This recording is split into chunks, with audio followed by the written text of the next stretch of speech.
Doctor ने जैसे ही इजाज़त दी थी वो अंदर आ गई थी। जहाँ दामियार दरवाजे पर निगाहें जमाए जैसे उसी का ही मुंतज़िर था। अब वहाँ दरवाजे पर क्या जम गई हो, यहाँ वो दरवाजे पर खड़ी उसे देख रही थी। जब दामियार ने झुंझला कर कहा, वो उसके लिए कितना बेकरार था ये जानते हुए भी वो उसे तड़पा रही थी। इज़ा ने उसके बरहम रूप को देखते हुए अंदर कदम बढ़ाए और उसके बिल्कुल पास आ खड़ी हुई। वो एक नज़र में उसका भरपूर जायज़ा ले चुका था। सादा सा काला लिबास पहने, हर तरह के ज़ेवर से आज़ाद थी, सिवाय उसकी पहनाई हुई चेन के और कुछ भी नहीं था उसके हाथ में या गले में। उसके कान भी खाली थे। दामियार को उसकी इतनी सादगी पसंद नहीं आई।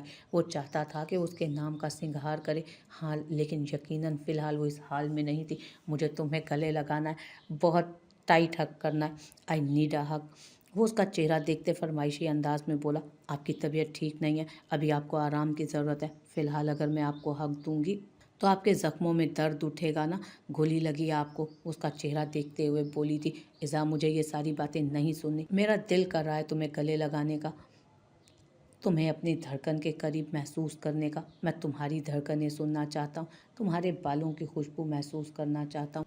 उसके बेबाक अल्फाज पर वो सर झुका गई। और ये क्या, इतने दिनों से तुमने ये हालत क्या बना रखी है, बालों की हालत देखो अपनी। इज़ा, गोली लगी थी, मर नहीं गया था मैं, ये क्या हालत बना कर रखी है तुमने, अपनी बेवा हो गई थी क्या। वो उसकी उजड़ी हालत पर चोट करते हुए बोला तो एक लम्हे के लिए इज़ा शर्मिंदा हुई। होश नहीं आ रहा था, को कुछ समझ नहीं आ रहा था दामियार, मुझे किसी चीज़ का होश नहीं रहा था, वो कहते हुए फूट फूट कर रो दी। जबकि दामियार ने उसका बाजू पकड़कर उसे अपने करीब किया।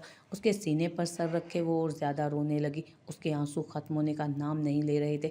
जबकि वो उसे खुद से लगाए एक बाजू उसके गिर्द लपेटे हुए था, जबकि दूसरे बाजू में सुरिन चले जाने की वजह से अच्छा खासा दर्द था और हाथ पर सूजन भी काफ़ी हो गई थी।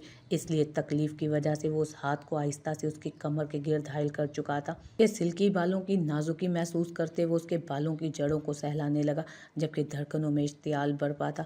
वो उसे खुद में छुपा लेने की ख्वाहिश उठा रही थी। सर उसमें, इज़ा, इतना प्यार हो गया तुम्हें मुझसे कि तुम्हें अपना होश नहीं रहा, वो बेयकीनी से बोल रहा था और उसके मुंह से वही अल्फाज सुनना चाहता था जो गोली लगने से पहले उसने सुने थे।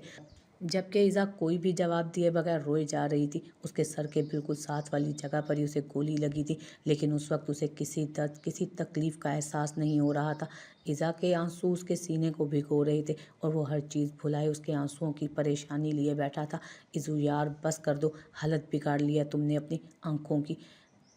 इन आंखों में अपने लिए ख्वाब देखना चाहता हूँ, आंसू नहीं। ठीक हूँ, मैं बिल्कुल ठीक हूँ, देखो कुछ नहीं हुआ मुझे, जिंदा हूँ, सही सलामत हूँ, तुम्हारे सामने हूँ, अब बस कर दो। और कितने आंसू बहाने हैं तुमने। वो उसका चेहरा आहिस्ता से थाम कर ऊपर करते पूछने लगा, दामियार, अगर आपको कुछ हो जाता तो। वो आंसू बहाते उससे पूछने लगी, ये गोलियाँ मेरा कुछ नहीं बिगाड़ सकती। हाँ, लेकिन तुम्हारे आंसू ज़रूर मेरी धड़कनें बंद कर देंगे, बस कर दो अब तुम, अगर एक भी आंसू बहाया तो अच्छा नहीं होगा। वो उसकी आंखों में देखते गुस्से से बोला, दामियार, आपको कुछ नहीं होगा, आपको कुछ नहीं होना चाहिए, कभी भी कुछ भी नहीं, मैं आपको कुछ नहीं होने दूंगी। वो उसके सीने पर सर रखकर फिर से एक दफ़ा रोने लगी, जबकि उसके आंसुओं को देखकर वो माथे पर रगें लिए मुठियां भींच गया। जब उसने आहिस्ता आहिस्ता उसके बालों में अपना हाथ फैलाते उसका चेहरा ऊपर किया था।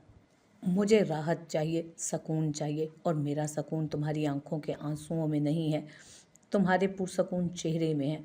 मुझे यहाँ से घर जाना है, मैं नहीं रह सकता। वो बोला था, आप कहीं नहीं जा सकते, आपका इलाज हो रहा है, डॉक्टर ने कहा है कि जब तक ज़ख्म भर नहीं जाते आपको यहाँ से डिस्चार्ज नहीं किया जाएगा, तब तक आप यहीं पर रहेंगे। ठीक है, मैं यहाँ रहने को तैयार हूँ, शर्त ये है कि तुम मेरे साथ रहोगी, एक लम्हे के लिए, एक पल के लिए भी। तुम मेरी आंखों से ओझल नहीं होगी, मुझसे दूर नहीं जाओगी, और मुझे यहाँ से आज़ादी मिलेगी। बोलो मंजूर है। वो सुनहरी आंखों वाली शहजादी उस वक्त उसे सिर्फ और सिर्फ अपनी लग रही थी, और वो थी भी तो सिर्फ और सिर्फ उसकी। दामियार शाह, मैं आपके अलावा किसी और को देखती भी नहीं हूँ, गुनाह मिलता है मुझे शोहर के अलावा किसी और को देखने से। वो उसकी जानिब देखते बोली तो दामियार के लबों पर जिंदगी से भरपूर मुस्कुराहट बिखरी। जब दरवाजे पर दस्तक होते हुए बारिक ने इजाज़त चाही तो उसने सीने से सर उठाते अपना चेहरा साफ किया और पीछे की तरफ हटी। अब कैसी तबीयत है तुम्हारी दामियार, वो उसके पास आते हुए पूछने लगा। उसने कोई जवाब ना दिया, सिर्फ हाँ में सर हिलाया था। डॉक्टर से बात कर लिया मैंने, अभी तुम्हें कुछ दिन अस्पताल में ही रहना होगा जब तक तुम्हारा ज़ख्म नहीं भर जाता। बाकी पुलिस थोड़ी देर में आकर तुम्हारा बयान ले लेगी कि तुम्हें किसी पर शक है या नहीं। उसकी बिना पर ज़बर ने एक बंदे को पकड़ रखा है, इस्माइल खान ज़ादा को, वो जेल में ही है और ज़बर काफ़ी जुल्म ढा रहा है उस पर। बाकी अगर तुम्हें किसी और पर शक हो तो तुम बता सकते हो। थोड़ी सी इन्फॉर्मेशन ली थी ज़बर ने तो पता चला कि बिजनेस में काफ़ी लोग तुम्हारी जान के दुश्मन बने हुए हैं। वो काफ़ी नॉर्मल अंदाज में उससे बात कर रहा था, जैसे वो दोनों काफ़ी अच्छे दोस्त हों, जबकि दामियार कोई ख़ास जवाब नहीं दे रहा था। इस्माइल खानज़ादा कौन? वो जो हमें होटल में मिला था? उसने इज़ा की तरफ देखते हुए कहा तो इज़ा ने फ़ौरन हाँ में सर हिलाया। तुम्हें लगता है कि उसमें इतनी हिम्मत होगी? ऐसे लोग इस तरह की गलतियां नहीं करते। इस्माइल खानज़ादा में इतना दम नहीं है कि वो दामियार शाह पर जानलेवा हमला करने की कोशिश कर सके। उसने फ़ौरन इनकार किया था। तो उसके अलावा किसी पर शक है तुम्हें? मेरा मतलब है हम भाइयों में से किसी पर तुम्हें? ज़फ़र पर? वो बोल रहा था कि अब उसने हैरत से उसे देखा, फिर उसके चेहरे पर एक जानलेवा मुस्कुराहट आई, जलाने वाली मुस्कुराहट। बारीक, तुम ये तो नहीं कहना चाहते कि ज़बर ने मुझ पर हमला किया था? वो मुस्कुराते हुए बोला। उसकी मुस्कुराहट में इतनी खनक थी कि बारीक के चेहरे पर भी एक हल्की सी मुस्कुराहट आई। नहीं, उसके जहन में ये बात आई थी तो इसने मुझसे शेयर किया। इज़ा ने सुन लिया और इज़ा को लगा कि बारिक अपनी बात अधूरी छोड़ गया, जबकि दामियार उसकी पूरी बात सुनना चाहता था और खूब मज़े लेना चाहता था। हाँ हाँ बोलो, फिर क्या हुआ? इज़ा ने सीरियस ले लिया, और वो इतना सीरियस ले चुकी है कि अब तक यकीन नहीं कर पा रही। ओह हाँ, मुझे ज़बर पर शक है, उसी ने मुझ पर गोली चलवाई है। और इज़ा जानू, मुझे तुम्हारे भाई से अपनी जान का खतरा है। वो उसका हाथ मजबूती से अपने हाथ में थामते हुए बोला तो वो उसका हाथ मजबूती से अपने हाथ में थामते हुए बोला तो उसके मजाक उड़ाने पर इज़ा ने उसे घूर कर देखा। दामियार प्लीज़ सीरियस हो जाओ। बारिक ने अपना गुस्सा बारिक ने अपना गुस्सा कंट्रोल करते सख्ती से उससे कहा, मैं सीरियस हूँ, मुझे ज़बर से डर लग रहा है, ज़बर पर कार्रवाई करनी चाहिए। वो बड़ी मासूमियत से आंखें पटपटाता इज़ा का हाथ मज़ीद मजबूती से अपने हाथ में कैद कर चुका था, जैसे उसे डर लग रहा। जब ज़बर कमरे में दाखिल हुआ, इज़ा बचाओ बचाओ, मुझे अपने भाई से बचाओ, ये मेरा कत्ल कर देगा। उसके चेहरे पर जानलेवा शरारती मुस्कुराहट थी। दामियार शट अप प्लीज़, ऑलरेडी बहुत हो चुका है, उसने गुस्से से उसे घूरते हुए कहा तो दामियार ने कहका लगाकर हंसना चाहा, लेकिन उसकी सेहत ने उसे इतनी इजाज़त नहीं दी। जब हड्डियों में जान ना हो तो दूसरों पर कहकही लगाते हुए एहतियात करनी चाहिए, वरना हालत ख़राब हो सकती है। उसने तड़कता फड़कता तंज किया, जिस पर दामियार ने नाक से मक्खी उड़ाई। इशू जानू, तुम्हारा भाई मेरी जान लेना चाहता है, उसने बीच में इज़ा को फिर से घसीटा। कितने ड्रामे करोगे, बस कर दो। जरान ने अंदर आते उसे टोका। शहीर भी उसके साथ ही था। वकील, मेरा केस ले लो यार, तुम्हारे भाई से मुझे खतरा है। ओह सॉरी, मैं तो भूल गया, तुम अपने भाइयों के खिलाफ केस नहीं लड़ते। कोई बात नहीं, मेरी इज़ा है ना। वो इज़ा का हाथ मज़ीद मजबूती से थामते हुए बोला, कोई बात नहीं, मेरी इज़ा है ना मेरे लिए। वो इज़ा का हाथ मज़ीद मजबूती से थामते हुए बोला। मज़ा आ रहा था उन भाइयों की शक्लें देखकर उसे। मतलब उसकी खातिर उसकी इज़ा ने अपने भाइयों से लड़ाई की थी। कितना सुकून बख्श एहसास था ये। किसी पर शक है तो बता दो, तुम्हारे केस की सारी रिस्पॉन्सिबिलिटी मैंने ली है, तुम्हारी सिक्योरिटी का सारा इंतज़ाम मैं करूँगा। ज़बर ने फिर से पूछा, मुझे तो तुम पर शक है, बल्कि अब तो पूरा पूरा यकीन है, और तुमसे तो मुझे सिक्योर मेरी बीवी ही कर सकती है सिर्फ। वो फिर से बोला तो इज़ा शर्मिंदा होकर ज़बर की तरफ देखने लगी। दामियार प्लीज़ बताएं ना, अगर आपको किसी पर शक है तो।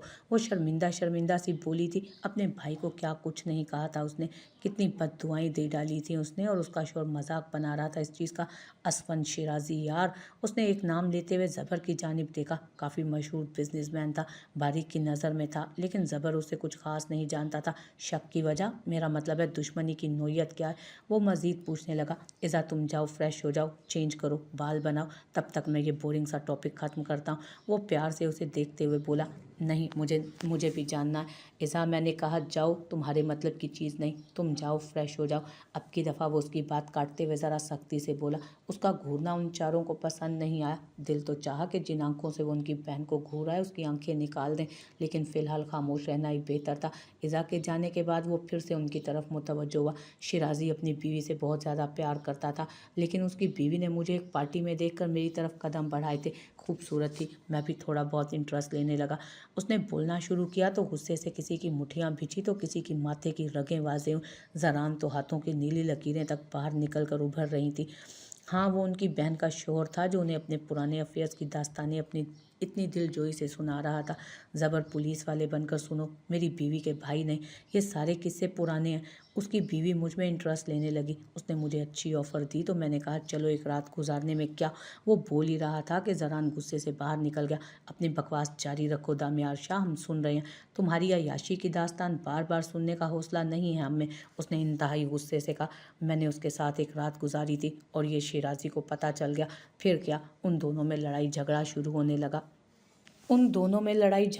होने लगा। शिराजी की बीवी को लगा कि मैं उसके प्यार में पागल हो रहा हूँ। अगर वो तलाक ले लेगी तो मैं उससे शादी कर लूँगा। शिराजी की बीवी उसके पीछे पड़ गई तलाक लेने के चक्कर में, और एक दिन रात एक करके उसने अपने शोहर से तलाक ले ली और फिर वो मेरे पास आई। जो लड़की अपने उस शोहर के साथ वफा नहीं कर सकती जो बचपन से उससे मोहब्बत करता है, तो मेरे साथ उसकी वफा करने का सवाल ही पैदा नहीं होता। और ऐसी औरत की मेरी ज़िंदगी में कोई जगह नहीं थी, तो मैंने इनकार कर दिया। बस फिर क्या, शिराजी मेरी जान का दुश्मन बना हुआ है। हर चीज़ में मेरे मुखालिफ काम करता है। उसकी पूरी कोशिश होती है कि कैसे भी मुझे हरा दे, और जब वो मुझे नहीं हरा पाता तो इस तरह के हमले करता है। 3 महीने पहले भी मुझ पर जानलेवा हमला हो चुका है, वो भी उसी ने करवाया था। तब भी कोई सबूत नहीं, अब भी कोई सबूत नहीं है, तो वो उन्हें देखते अपनी बात ख़त्म कर चुका था। ठीक है, इज़ू के सामने ये बात क्लियर करो कि मैंने तुम्हारे साथ कुछ भी नहीं किया। वो उसे घूरते हुए बोला। इतनी भी बच्ची नहीं है, उसे पता चल गया है कि तुमने कुछ नहीं किया। अब तो यकीनन तुम्हें सॉरी बोलने वाली होगी। मेरी बीवी को माफ़ कर देना यार, जज्बाती हो गई थी। बहुत प्यार करती है ना मुझसे, गुस्सा मत करना उस पर। वैसे तुम करने वाले थे मुझ पर हमला क्या। दामियार की मुस्कुराहट एक बार फिर से गहरी होने लगी।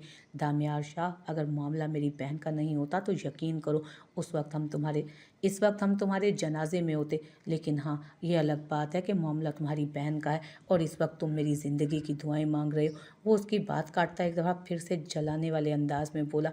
जब इज़ा कमरे में दाखिल हुई, परसों इबादत उसके कपड़े लेकर आई थी। इस वक्त उसने फ़्रेश होकर सिर्फ कपड़े ही बदले थे ताकि दामियार की ज़िंदगी के लिए अल्लाह के हुजूर झुककर दुआएं मांग सके। लेकिन उस वक्त वो फ्रेश सी बहुत खूबसूरत लग रही थी। चलो अब हो गया तुम सब लोगों का, तो अब निकलो यहाँ, मुझे अपनी बीवी के साथ वक्त गुजारना है।